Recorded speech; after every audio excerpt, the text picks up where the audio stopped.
ఉంటుంది, అంతర్వాహిని అయి ఉంటుంది.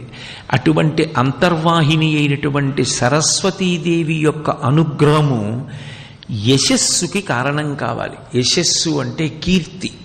కీర్తి ఎవడు పొందాడో వాడు పరదేవతానుగ్రహాన్ని పొందాడు అని గుర్తు. అందుకే మీరు సరస్వతి అష్టోత్తరం చదవండి, లక్ష్మీ అష్టోత్తరం చదవండి, పార్వతీదేవి అష్టోత్తరం చదవండి, అమ్మవారి నామాలన్నింటిలో మీకు ఒక నామం తప్పకుండా కనపడుతుంది, యశస్విని అని. యశస్విని అంటే కీర్తినిచ్చున్నది.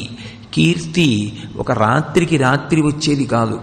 జీవితం అసిధారావ్రతంగా కత్తి అంచు మీద నడిచినట్టు ధర్మానుష్ఠానం చేసి ఎప్పుడెప్పుడు ఎవరికి ఏ ఉపకారం చెయ్యాలో తెలుసుకుని ఆ ఉపకారం చెయ్యడం అలవాటైన వాడెవరున్నాడో, ఎవడు వినయంతో ప్రవర్తిస్తూ ఉంటాడో అటువంటి వాణ్ణి కీర్తి ఆశ్రయించి ఉంటుంది.